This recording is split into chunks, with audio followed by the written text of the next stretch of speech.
we are privileged to be joined by filmmaker Ben Goldhagen, whose recent film To the Zero Line records the lives of all Ukrainians as they endure this war. During the interview, please ask any questions you have for Ben. Questions on any part of the film which you see live, they will be answered. Be these questions about the small details you see in a particular scene, or questions more thematic, Ben is here to answer your questions for you live as his film rolls. After this segment, we will be having Mr. John Ridge, who will be talking to Joseph Thompson about the Shahid leaks, those being the recently leaked documents about Russian manufacturing of Shahid drones. So please do stay tuned for that enticing segment. I think that's rather enough of my introduction. Ben Goldhagen, welcome to Tochnyi. It's good to have you here. Hey, Jonathan, thanks for the invite. I'm really excited. This is the first time that someone's going to be rolling film and talking about it. I usually just talk with no visual questions or aids. So I really appreciate what you do at Tochnyi to make this happen. Thank you, Ben. And just while we get, as the audience can see the poster for your film in front of you, can you briefly tell us what motivated you to make this film, and when did filming on it begin? Well, what motivated me was something. It was really in the first days of the full-scale invasion. My my father's a survivor of the Holocaust, and he endured it in what's now Ukraine, in Chernovitzy. At the time, it was called Chernovitz, and I had made some films about that period, and so I was really familiar with the issue of survivors.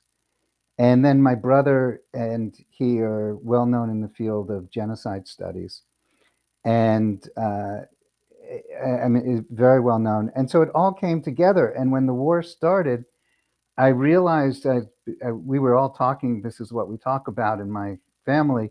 We were talking about what the goal of what the goal of the war was for the invaders, and it was pretty clear to us at that time, even after the first 3 days, of the Kiev invasion, the attack on Kiev, that this was an eliminationist campaign, which most people call genocide. And I didn't want to just stand by and watch this happen from a distance. I knew that it was important for people to step up, because people stood up to help my father and his family survive, though most people died. And so that's what motivated me. I wanted the world to know what's happening, and I felt that because of the experience and certain talents we have, that I could help. And this what got me to do it. And so really started on the project from the very, very start of the war, of the full-scale invasion. Thank you, Ben. Ukrainian stories, their testimony of events, form the nexus of your film. So I just thought that just while we bring in, just going to see if we can get Shaggy Fella up here, actually, if he's here. All right, we'll give him a minute. Yeah, the nexus of your film is that Ukrainian story from that you record, Ben. Could you just as we play the beginning here, showing the earth bridge and Ukrainians moving across it, could you tell us why you decided to start with this particular scene here? Yeah, should I talk right now while this is going? Yeah, please do. Okay, so we won't have the music then. All right. Yeah, this is Irpin Bridge. This is the very beginning of the war, and so I thought it was two things. One is that the film the the film takes place during the course of a year and through the seasons, and this is really the very, very start of the invasion, or the response to the invasion. And Irpin Bridge appears later in the film, and I wanted to get a sense of mobilization of people, of the individuals, because here, you have the people in peril, and then you have the response of the soldiers. And this whole sequence is a little bit dreamy, especially when you have the music, and it's an allusion to Apocalypse, the beginning of Apocalypse Now, where there are helicopters going around, the sound of helicopters, and you get this sort of like dreamy sense of war.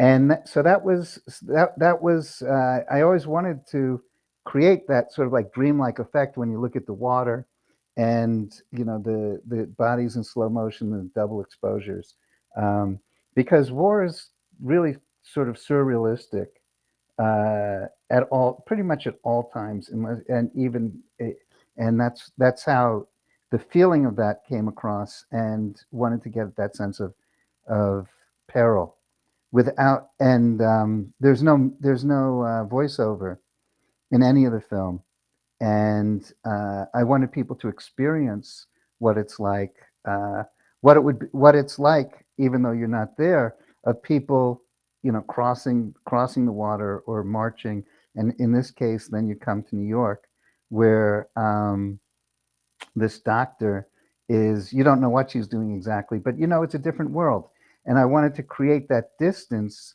that difference between, right from the start, between what's going on in Ukraine, which is obviously perilous and absolutely dangerous, to this really beautiful setting in New York, of a completely different world happening simultaneously. Because a lot of times in films that have to do with war or bad things, you don't you're like in one environment or the other environment, or you cross over. But here I want to create this kind of parallel worlds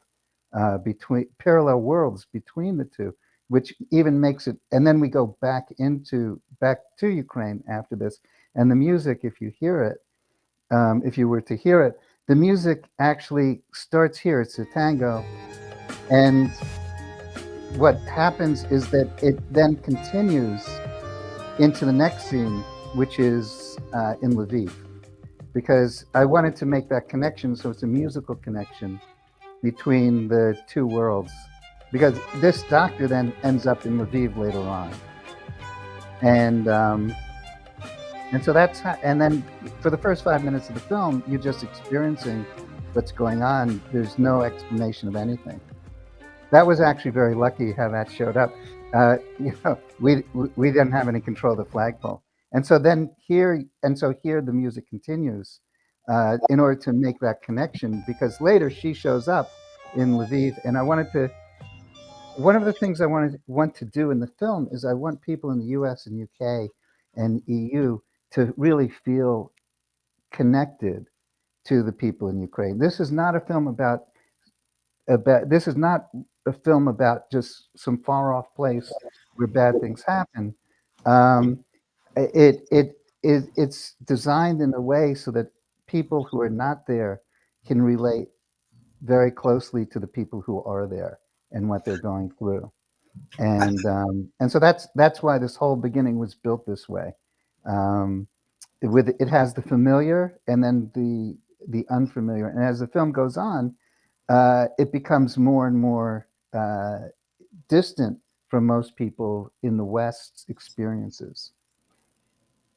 Thanks, Ben. I think one of the things that struck me about this part of the film is this house, and the way that you try to convey the experience of Ukrainians, and the experience of people outside of Ukraine. Ukraine has many allies across the world, but when I saw this house, and I thought, well, just like you have this parallel with the Irpin Bridge at the beginning, where the Irpin Bridge is going to be preserved as a war memorial. So it's going to be permanently left destroyed, just like Orador Suglan. And you have this house here as well, which Ukraine has undergone, as we heard from colleague Tochnyi Bionardo recently. Ukraine has undergone significant reconstruction despite this war, and it just struck me that this house is, in the state that the Russians put it in. So these kind of elements, kind of consanguineous to the European, the French in this case, experience during World War II. Was this intentional? Did you mean to make this connection, or did you just decide to choose this particular building because of what it evoked and the story that it tells of the mark that the Russians left on the Ukrainian landscape? Yeah, well, it's many things. First of all, this is not a normal documentary in that sense. Nothing, very little is explained in it. You have to experience it, and there are lots of layers. It's much more. It's good you asked that question because it's more cinematic than it is like a news report, which most documentaries are basically sort of like news reports. This is something. This is something that you're right, has leaves room for interpretation and also exploration. By the way, before I answer your question, the Irpin Bridge is in this as a memorial later in the film, and that's we don't explain it as that, and people can point it out. But when you go later in the film, there's this bridge, and it's when Yarko, the driver, is driving towards the east, and you see it's I don't know what minute mark it is, but and then you can see the memorial, and it's later on, and then as far as this goes, yeah, this is actually this is actually a car repair shop that was hit. No one really knows why this was hit. People think it was a mistake because who the hell knows why this was chosen. But yeah, this is very much the reason why this. I mean, we go into usually when you see shots of destroyed buildings in this war. Other words, they don't really explore it quite this way, and then it is like it reminded me a little bit of the footage I've seen of London or France or Berlin in decay, after the war or after bombing. So yeah, it's to make that connection again with and like this is with other places. And so if you have the memory of or knowledge of these other places, like you mentioned, then you can make that connection, and which you did. But I'm just going to do a quick sound check on another guest we have here today, Shaggy Fella. Can you give us a quick mic check?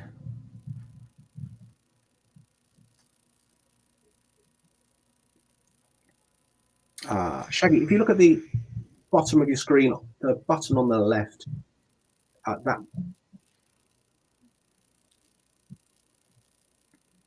yeah, you should be able to unmute. Okay. Does he need to turn? I had the problem with I had to turn on the video and then turn it off or something like that in order for the mic to work. We'll get our we'll get our tech team on that, Shaggy and Ben, and bring you in as soon as possible. Can I ask you about this chap here, Ben? His name is Saman, isn't it? Saman? Yes. How Well, did you? I'm sorry. How did you come about meeting him? Oh well, Simon. At the beginning, we filmed him very close to the beginning of.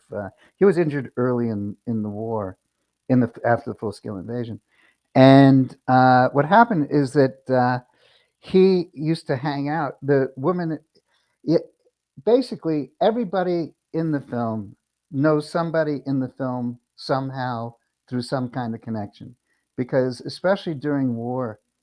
during the war in Ukraine, you have your circle. I'll just tell you, you kind of like, you can't really trust everybody because you don't know who's who, and there's spies everywhere. So your people know their circle of friends or a circle of relations that they've developed that are sort of like your circle of trust. Um, and Simon is part, and so and my circle of trust. I didn't know anybody going starting out pretty much. I had to develop connections and develop friendships and develop credibility. And as that went along, as you know, I talk to one person or film one person, then they would realize, hey, this guy's okay, he's not so bad, you know, or this crew, because it's a group of people. And then it would be like, oh yeah, I know somebody who can do this, or I know somebody that does this. Do you want to film them? Kind of thing. And then they would. At first, I had to go seeking, and eventually, people were coming to us to like say, hey, because they realized that this film was going to be something that would be seen on the outside of Ukraine to portray Ukraine, and people really wanted to get involved in the project. And so when it came to Simon, what happened? The first woman that you see, the one that worked for BBC, she worked in this bar. She was manager of a bar, and Simon got wounded, and he used to go to the bar, and so he was, you know, just a regular. And I said, I need to meet some soldiers. I knew no soldiers, you know, I didn't know anybody really. And and and so she said, well, I know this guy. He wants, you know, he's been wounded. Maybe he'll talk to you. And what happened was that I met him the day before, or 2 days before, and we met in a cafe somewhere, and he was really articulate and interesting guy, interesting things. And so I said, yeah, and we talked for a long time. And so we arranged to meet to film this. And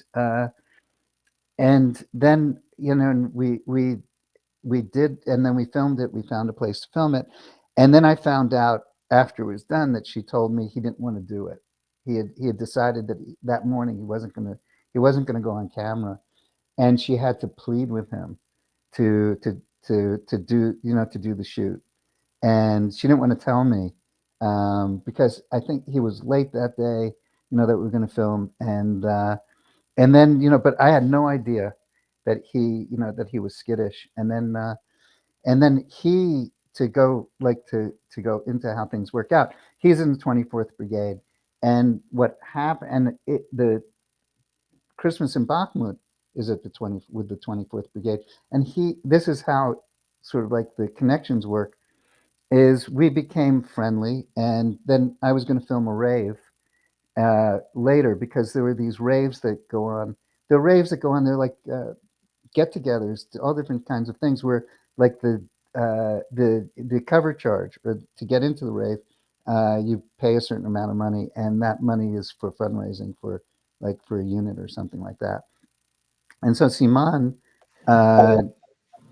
Simon's, I'm sorry, go ahead. Oh, I So, was I was going to ask you a question. No, no, no. Please finish about and Simon.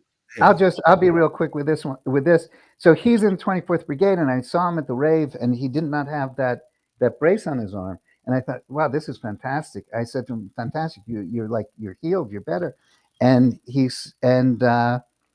and he said he was going back to fight, and actually he's drone guy now. And and he said, I hear you can get some tourniquets, kind of thing, because we had already gotten tourniquets for somebody else. We had come with some tourniquets. And so one thing led to another, which then I got a message from a medic in his brigade, that they said, yeah, we could use some tourniquets. And then we got them some tourniquets.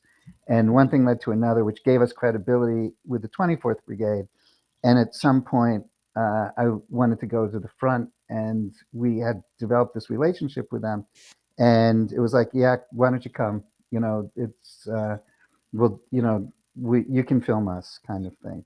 And that's pretty much how almost everything you see is one thing after another leads to another. But you have to spend time with people, you know, and you have to get You have to develop something more than just a journalist coming in and sticking a camera and a microphone in someone's face, um, which is what happens most of the time when people make films in these kinds of environments. And then you get the news, but then you get combat, and I'm much more interested in people, what people's lives. Thank you, Ben. That's fascinating. The 155 Bordana that we see in front of us. I think the only prototype of that was was they it was ordered to be destroyed, if I recall correctly, on the 24th of February 2022. But Ukraine began its own manufacturing process of this. Ukraine has shown this incredible adaptability to the horrific onslaught of the full-scale invasion that is faced. But these human stories, the suffering of its people, do you convey in this film. And I'd like, if possible, if we could turn to the interview with the pediatrician. Oh, yeah. I have just a couple of questions about Dr. Taras. We Taras. call him Taras. That's his first name. I I can't pronounce his last name, but I can say Taras. Just before that, we have, I think it's Shia, one of the many adults. Uh, Yeah, that's Sheer. young adults. Yeah, she's become one of the many adults that have learned to become medics to rescue lives. Yeah, so I think for the audience, we'll just give the background of, is it Veronica, the name of the girl? Yeah, Veronica. What I mean, if you haven't seen the film, what happened was that we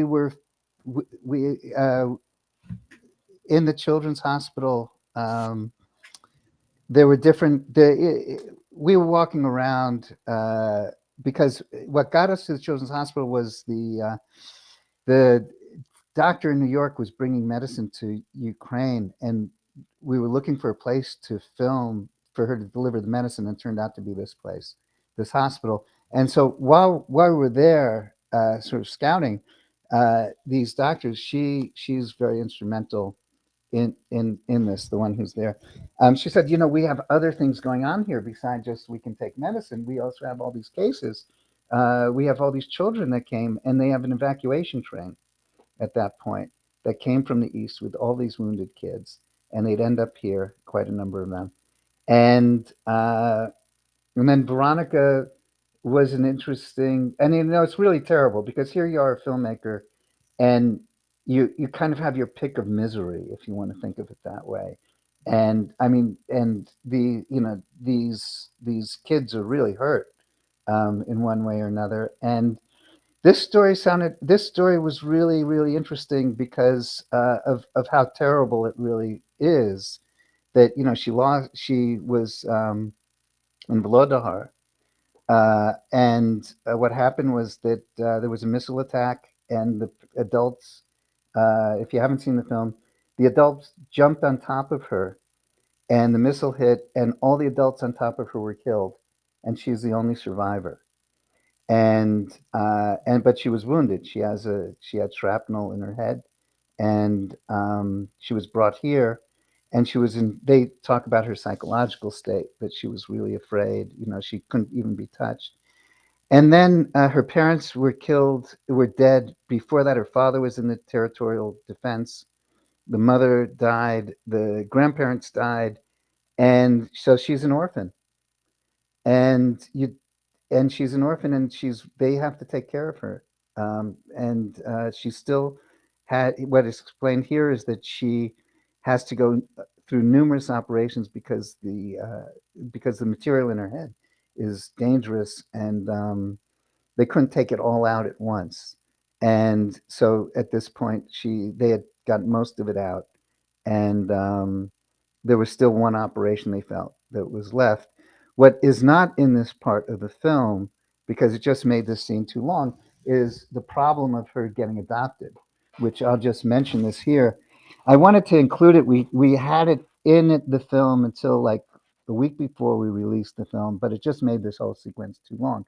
Is that because she doesn't have parents? and there's no death certificate for the parents. She could not be put up for adoption, because to be adopted you have to be an orphan, but she's not officially an orphan. And this is a problem for them, because they couldn't put her up for adoption. She couldn't, so they found a foster home for her. And so there's this whole bureaucratic need to officially have her parents dead, um, in order for her to be adopted. Thank you, Ben. Thank Yeah. you for bringing that story to in your film and the background to it to us. Can I ask you a question about this gentleman in front of you, the pediatrician? Yeah, Um, sure. he looks absolutely shattered, and I'm just wondering what challenges did you face in interviewing him? He's understandably tired. How challenging was it to get him to sit down with you for 5 minutes and tell you his story? You know, I will say that we work pretty well with people, and as far as people's schedules go, kind of thing, because we have time. We're n- we're not rushing from, like, we don't have deadlines, like, per se. And so that day was a really difficult day as far as scheduling goes. But uh, we made it work. We made it work. We worked around his schedule. He was really, really busy that day. We were late, but he also felt it was really important to tell this story of this girl and what they did. And so I can say that just a lot of cooperation. I really feel very fortunate that people want to be part of this project. We really consider it a project. So it wasn't really, I can't really say that it was difficult. We're all working together, sort of like me being on the podcast with you. Um, there are technical things you have to deal with and timing things you have to deal with. But in reality, we're all working on for the same purpose with the same goals. And so so it's not a normal kind of situation when it comes to filming. Just like when it comes to you putting together your broadcast for Touchnyi, um, everyone kind of really wants success for each other, and that's the experience that we had with Dr. Tarazi and other people. Thank you, Ben. Just one question from the audience that we've got. What cameras and equipment uh, or drones did you use during this film? Yeah, I'm glad to answer this kind of question, and I hope it doesn't bore other people, but I love to talk about the technical side because it's really hard to get information on how to do this. Basically, bottom line is we shot in 6K because it makes editing much easier. The final film is going to be 4K, and it makes editing much easier to shoot in 6K. If you know what I'm talking about, I won't go into detail, but that means it requires a whole lot of stuff, and I wanted a certain amount of quality of the image. So we used and so primarily we used when we were shooting that way, we were using the Blackmagic Compact 6K. It does not have autofocus, which is unfortunate, but that's what we had.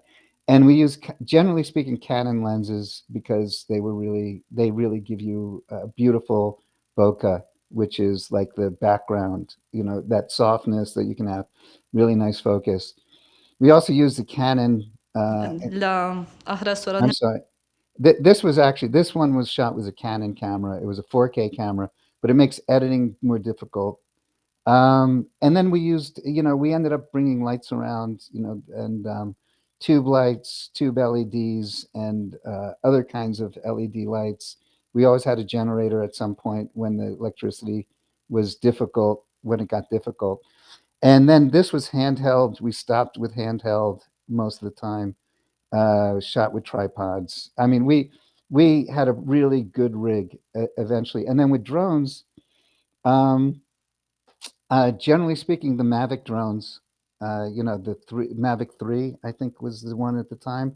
And we also shot with GoPros, GoPro Hero 10, and then other people had other GoPros, like GoPro 10 at the time. I think that was the one.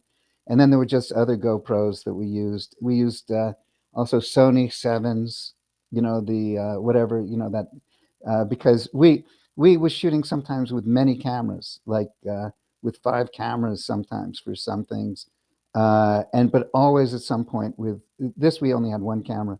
We were always shooting 2 or 3 cameras at some point because we just wanted the coverage. So it required, in order to get this kind of quality, we really needed to almost be like an independent feature rather than just a normal documentary. And then we had, sorry, go ahead. Just going to give Shaggy another mic check, if that's okay.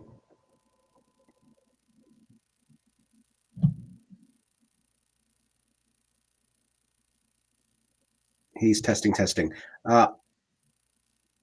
Okay, we'll continue to work towards getting that sorted. These women that we can see on the screen in front of us here, Ben, can you speak about the value that you saw that these women felt they had in their roles, and what other supports you learned that this group in particular provides to the ZSU? Well, this group, I mean, this group is, it's a church group, and part of part of a normal church activity before war is to do service, and so they see, so to do service, so they see 2 things. They see themselves twofold. One is to help in the war effort, but also help in their role as Christians, to do service for the community. And so you hear them speak of service, and you say, Father Freden, does service. And this is really part, this is really part of the culture. I mean, obviously, other people in the film and other people in Ukraine have other motivations as well, but they are very motivated by their Christian faith, to give, to do service to the community. And in this case, she explains, and we have all of these other things that during the war, at the beginning, nobody knew what to do.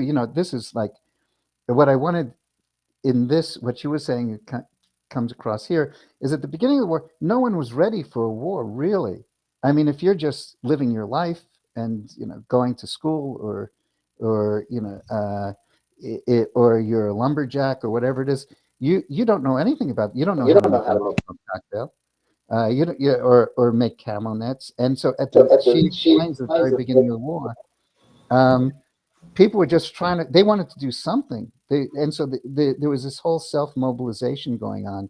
And that's what she's talking about here in this way. And then you have to figure out where, if there's a missile, where do I go? I mean, like if you think right now, wherever you are outside of Ukraine, if someone said, if you, in your own mind, it's like, okay, there's an attack down, there's an attack in the town next door, and there are going to be missiles coming at me. What am I going to do today?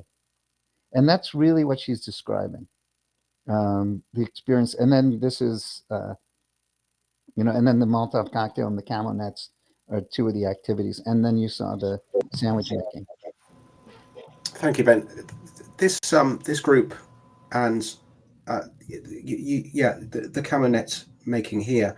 I'd like to skip, actually, if we could, to the scene of the choir that you filmed. They sing the famous evocative Leonard Cohen song "Hallelujah." This is a country at war, but here's an example of members of a community brought together. I'd like, if we could, just to just take a quick look at this scene. I know our audience will be familiar with this, and we can come back to this, any of this at any time. But could you speak to the role that why you chose to film this particular scene with this choir? What are the retrospective thoughts you have on what you saw and what you filmed?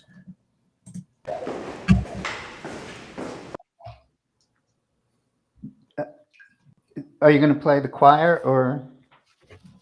Yes, we're just getting to that. This is right before. Here we go. Yeah. All right. I don't know if I should talk or if you. I'll just talk. Well, what happened? What happened with this? It happened almost by accident. What happened? We were we'd been filming in the church, and we filmed the priest, and he said, we have this choir, and we had filmed another choir. They have three choirs, and we'd filmed another choir. It was the youth choir. And he said, you can't just film the youth choir. You need to film this choir too. They have two adult choirs. And so I thought, we need some music for the film, but that wasn't really what was happening at that time. And we were really, really busy. This was a scheduling issue because this was at night. They could only rehearse at night because people are doing whatever else they do during the day.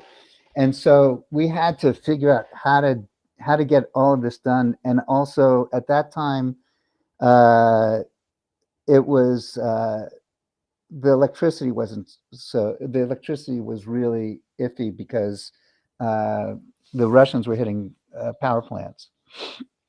And we actually, in this particular scene, we did not have electricity. I don't know if we used a generator here, or I think the electricity went back on because, and so there were all of these issues to actually get this, to have this evening happen.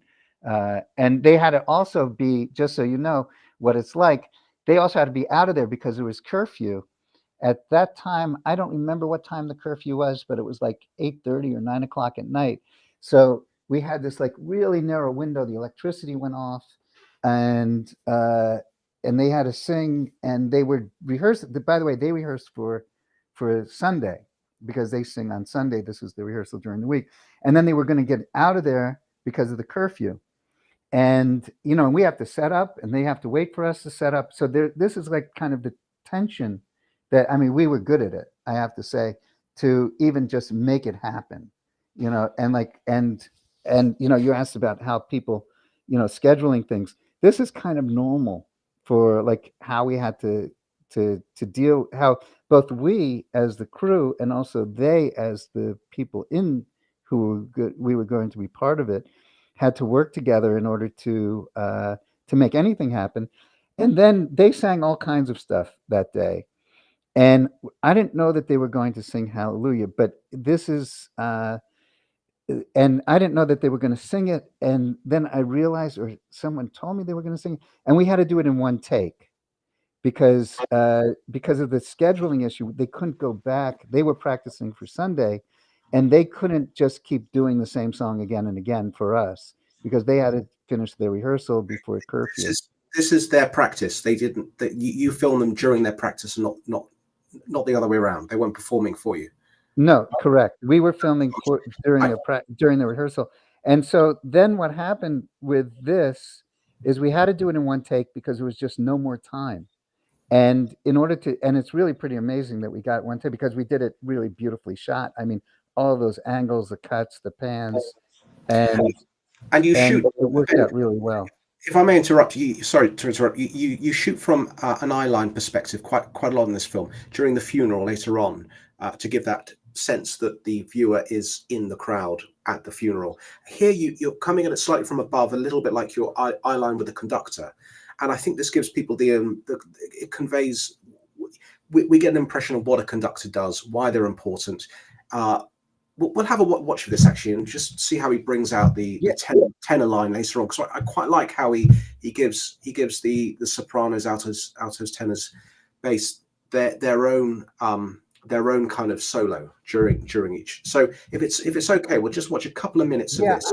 I'd like to just add, I'd love that, and I just want to add one thing. Why this song, Hallelujah? Because again, I wanted the connection to be between people in the West or outside of Ukraine, and this is such a famous song, and because it's in Ukrainian, people outside of Ukraine, we could have had them sing some song that no one ever heard of, but it creates that real strong connection and a real strong understanding of how close we are to them and how how close they are to people in the West, which is why this song was chosen. All right, let's have a listen.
Deserve a voice in this war, Ben, and you certainly gave that, enabled them to have that there. Thank you. We're going to move on, if it's possible, to the scene involving the funeral and quite a lot of things. You have so many things in this film. You have a birth, you have a funeral, you have a wedding, you have a cycle of life, and I'm just wondering why you chose to put all of this into one film. Because it's about life. It's I think all great war films are about more than just a single war, um, and it's really about life itself, and that's what war brings out. You know, it in and so it's two. So it's a few things in this case. One is that I wanted to show not just war. I wanted to show the life of people, and again, it's for people in the outside of Ukraine to be able to relate to people inside Ukraine. And so, what's more relatable than all of the activities of life that we all share? It's the humanity in all of us. So, birth is very common to us all. You know, same with weddings, and you can easily see yourself. And this is what happens. People have come to me many times, like with the birth. I mean, and said even some women have come to me and said, like, I've had a cesarean section. I didn't know it was like that kind of thing. Or the funeral. Many people have said that reminds me of when my grandmother died, or like my son died, sort of thing. So this is a way of connecting people all around the world. The universality of the experience of people in Ukraine is the same as everywhere else. And so you have to really, you can't just talk about it like, here is the cycle of life. You have to experience it. That's what art is, and that's why it's in there. I think this scene with the Greek Orthodox priest, if I'm unless I'm mistaken, Roman, it's Roman Orthodox. Roman Orthodox. Thank you. He said some words there which are perhaps missing in terms of ecclesiastical advice that we hear outside of Ukraine. We hear things like pray for peace, which a lot of people do, but this man is very specific. This man says this war is a war between good and evil, and I was struck by this scene. What how devout his congregation are, and the way that you juxtapose this scene with we'll just wait until he says it. I think it's around about this moment here. It's a little bit before. You mean when he says genocide? Yeah, it's a bit before, is it? I know. Actually, I don't know. I have to. I can tell you, I'm not exactly sure myself at this moment. There's a lot happening in this scene. Yeah, there is. Can you tell us what these people are doing? Well, overall, this scene takes an inspiration from The Godfather, Francis Coppola's movie. In it, and that's what really got me thinking about this altogether. There are two things.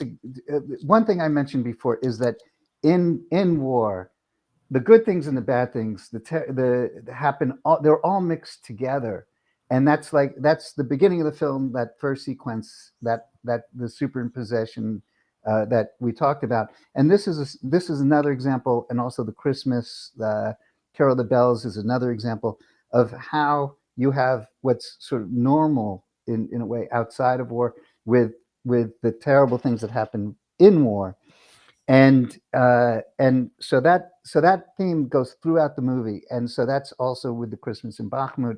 It's Christmas, but it's in a terrible, screwed up place in Bakhmut. And so in this case, what inspired this was the scene in Godfather, which is known as the baptism scene, and it's when Sonny Corleone has the baptism of his child.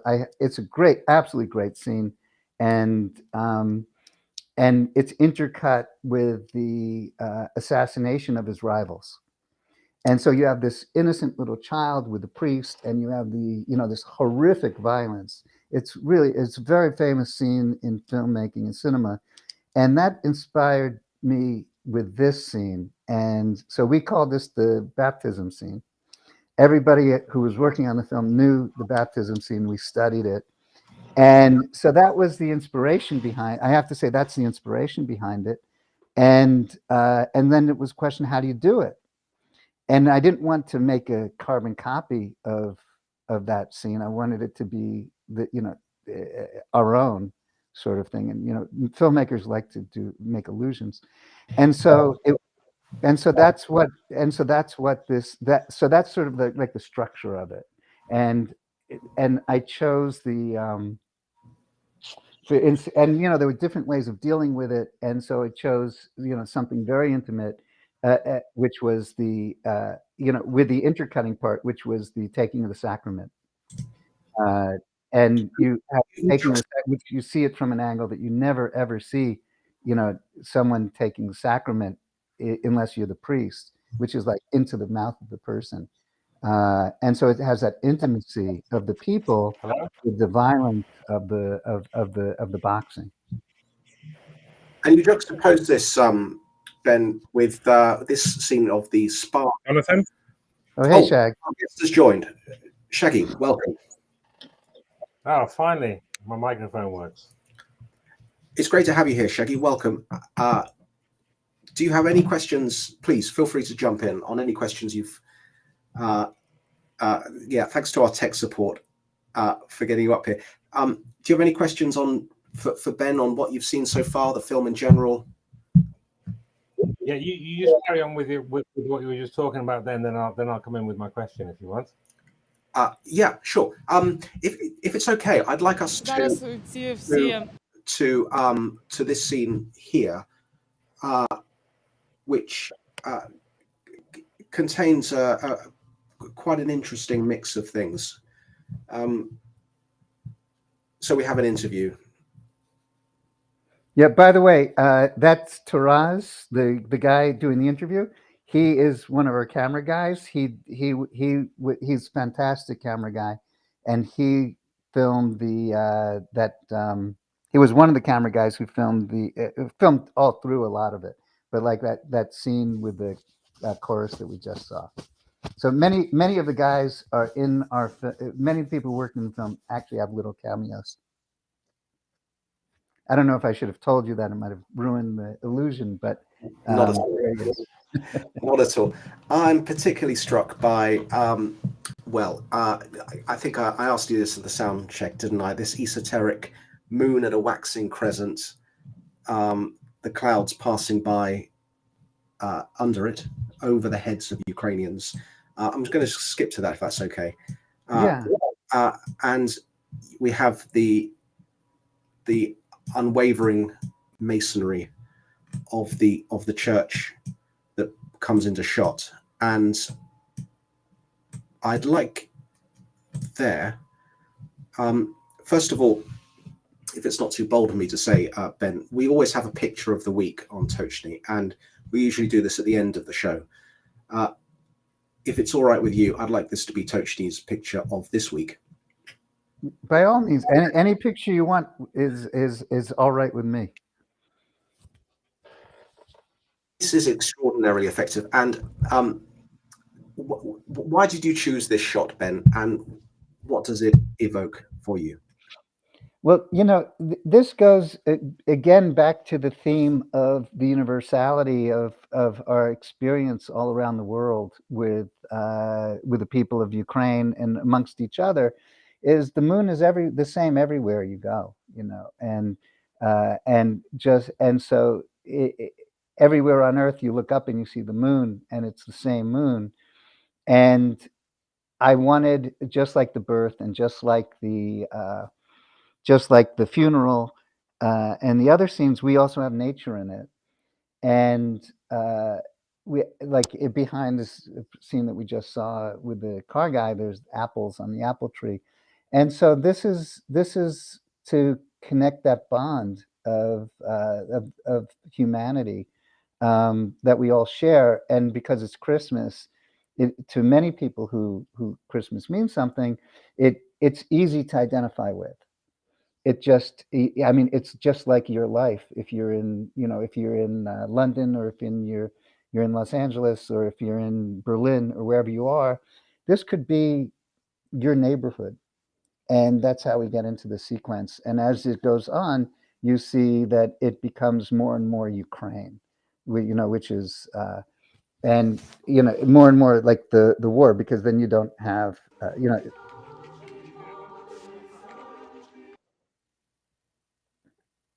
so you're sort of lured into the familiar. The familiar lures you in, and then it becomes it's this mix again of the normal with the I think of war that way. And you play Mikola Ledon, which is famous Carol of the Bells. Yeah, which is, and there's a great deal of Ukrainian culture in this film. And so for those who know or don't know, this is a well-known, again, this is a very well-known song in the canon of in the West of Christmas carols, and it was Ukrainian composer.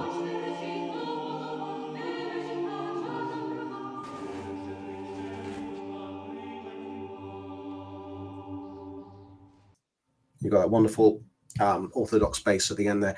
I think our guest Shaggy has a question on the previous scene, the Mayor of Lviv. So it's my pleasure to bring that in. If I don't skip past it first. Yeah. Shaggy, welcome. Thank Please, you. over to you. Yeah, cheers. No, I love that music as well, Carol of the Bells. I might have another question about that actually after this, after asking Ben about the mayor. So my impression of the mayor is he's a great guy, and he's done a lot, and what's your impressions of the mayor of Lviv, Ben? Well, like I will say, I'm a fan of Andriy Sadovy. And now I have to say, like every politician, some people, it doesn't matter where you are. There'll be people who like that politician, don't like that politician. But my view of him is that, and by the way, he's been the mayor there forever. I don't even know how long. And my view of him is that, and he says it. He doesn't say it in what we cut in the film, but he says it in something I left out, which he says, war changes you. And he really is dramatic when he says it. And because I asked him, and, I asked him, or in it, he says, he's been, actually, it's not in this. Previous to this, his house has been attacked by RPGs. A lot of mayors have been killed. And he says, this is my duty.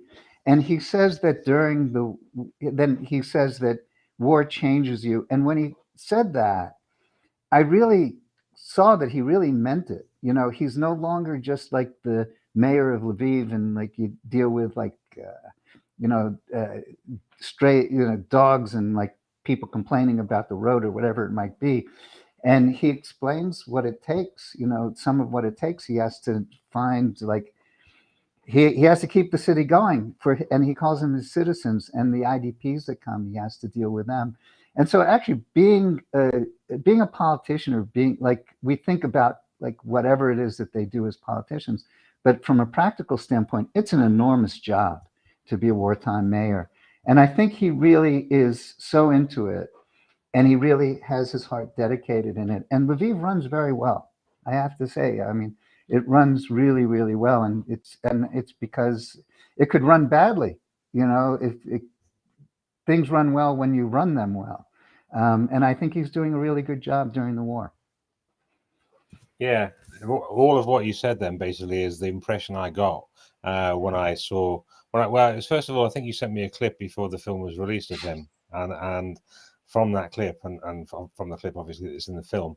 That's what I get, the passion he's got and the care. It's not like your typical politician saying what people want to hear and this kind of stuff. He really, he's got his job. He's happy in his job. Well, obviously not happy with what's going on, but he knows his role and he's embraced it 100%. And he looks very confident. He looks very composed as well. Looks as though he knows what he's talking about, and that when I saw that clip, it gave me a lot of confidence, especially for Lviv anyway, that he was the top guy. So what? Yeah, carry on. Yeah, Shaggy, in the film, I wanted to portray pretty much all of, as much as I could of all different aspects of life and people who are involved in keeping a country or a people going. So of course you have soldiers, and then you have like you have just regular people making sandwiches, like church people making sandwiches, and priests, and I mean the doctors. There's like the whole Penelope panel. I can't say the word. Of roles that people play in order to come together, because as Yarko says at the beginning in the car, that everyone is a piece of this. Everyone is a piece of the puzzle. It's a big puzzle, and everybody's a piece of it. And so I wanted to get a politician into the film because that's really an important role in how things work. And so at some point, and I filmed him a few times, and then I was asked, like, who else do you want? Because I was thinking, I wanted to get maybe, and I asked, like, I was thinking, should I try to get Zelensky into the film, or like Duda, the president of Poland, and because there was more and more ability for me to have access. I don't know who would end up in. So I mean, sometimes it was hard to get people, but I didn't know. But I could go after somebody to try to get them in. And then like people kept asking me, "Do you want to film Zelensky for the film?" And I said, "Not really, because it would. I'm telling the story of the country."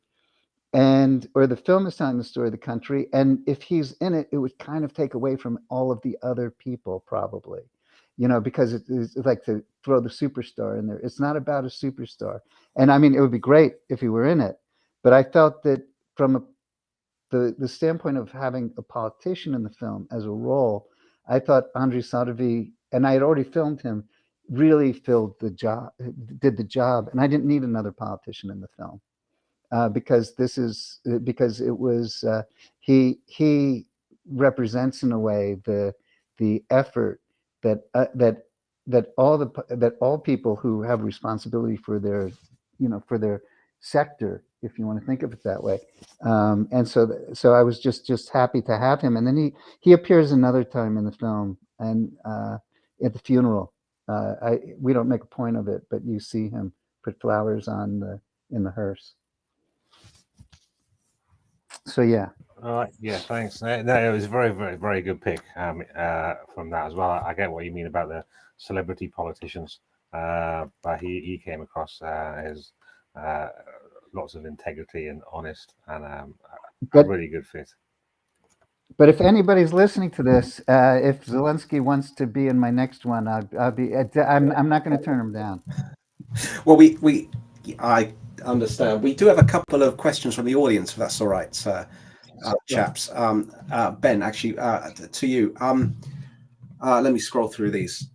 Got quite a few. So, a question from Mitch Ashdown: when editing, does the story itself just come natural, or do you kind of have to go after it somewhat? You mean editing it, put it together? Holy cow! Yeah. Many sleep. If it's natural, I don't know why I have so many. I have to work so hard. No, editing is like we spent a year editing this thing. If filming it can take, filming it took a lot of time, but it didn't take a whole year to edit, but post production was a year. It's a huge job. I mean, if you want to be artistic about it, there's just so many decisions to make. One of it is you have all of this stuff. How do you keep it going as a story? And I'll quote Kubrick. Stanley Kubrick said that making a film is sort of like a symphony. I believe that Vlad. You have it's sort of like a symphony in that there are different moods in it, and the audience gives you an amount of time to experience the film, and and if it's a great film, if it's a good film, you bring a person along like in a symphony through different acts and different moods and different feelings, and that's all part of and that happens in editing, and then so that's like on the mega scale, like that's the grand scale, and that or the meta scale, and then individually to do the like there are basically some of this are really music videos, and cutting a music video isn't necessarily it takes a lot of thought, and then you have to put scenes. One scene follows another in some sort of thematic or some sort of emotional sense. There are a million decisions. It would be much easier to, by the way, to make a scripted movie than to make this documentary, because sometimes I wish I had a script. It'd be so easy to follow and edit this thing, because we film so much, and then we got to figure out how to put it together. If I could just ask you a quick question on this before we finish this segment, Ben. It seems like you made quite an intentional choice at the end of this scene, filming the. Can I call it the honey pie scene? Because she's making a honey pie. Yeah, sounds fair. Yeah, we call it honey cake. We actually do. We call it the honey cake sequence, or the honey cake scene. It shows the isolation one person faces in the absence of a loved one. Her devotion to the task. It connects Vlad and this lady. I think you show the conditions Vlad lives in around like 45 minutes into the film, with the 24th and Bakhmut, if I'm not mistaken.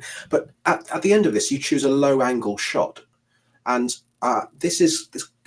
I was thinking about why you choose to film her at the end with this lower angle, and You mean that reverse shot, that shot with the on the end of the counter, that shot? yes. It's like you give her this empowerment. You empower her, and the empowerment that her story deserves. You give that to her too. And strong characters usually get this type of shot. But even though she's emotional in this scene, she's strong. She's inspirational. Is that what shows it?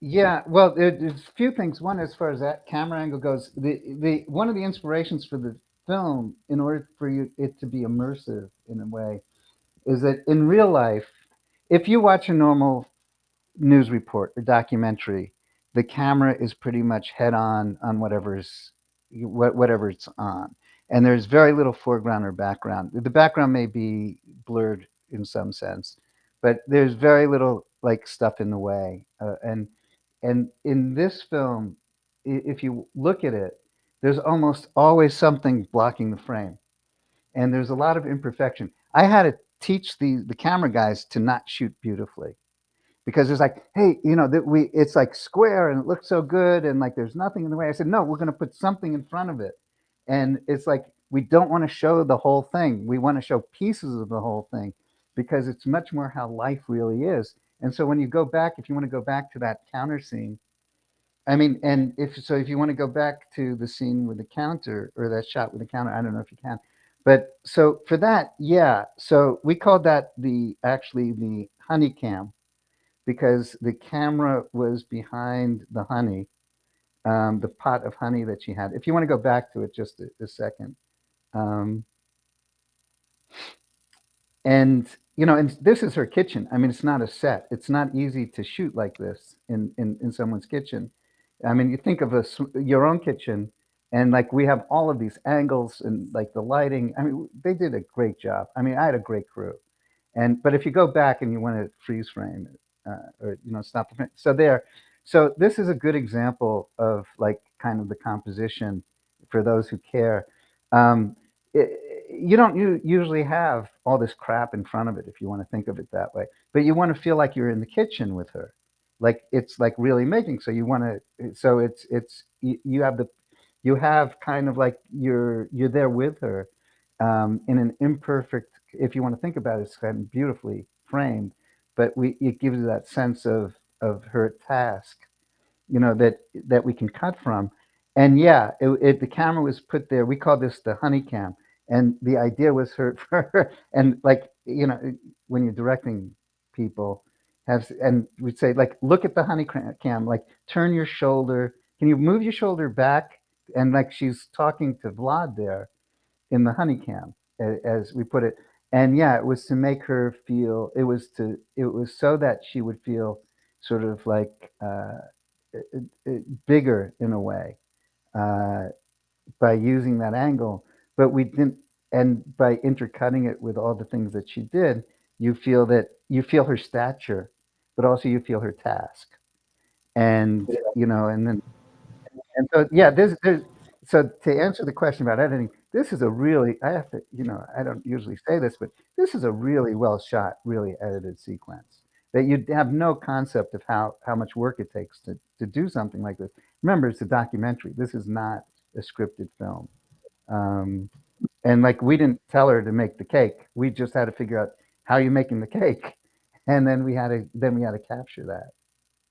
To black here, you use the electricity, the oven going off, the power cut, and this obviously represents the reality that Ukrainians face, that you convey in your film, that the power can be cut at any time, whatever they're doing can cease, and you convey that very well, Ben. And we've gone a little bit over time. I'm really sorry. I know that all of us could speak to you for much longer, but I just want to say, before the next segment begins, thank you ever so much for coming on to Tochnyi. You're welcome back anytime. We and many others have a few hundred other questions about this film, which we'd really like to ask you. Yeah, I'm happy to come back. I don't see the questions, but I didn't realize that there are other questions. I'm happy to come back whenever you want, and we can talk some more. That's great. Okay, thank you, Ben. Thanks a lot, Jonathan. It's a pleasure. Thank you also, Shaggy, for being here. Thanks for having me, and thank you, Ben, as well. Always good to see you, Shag.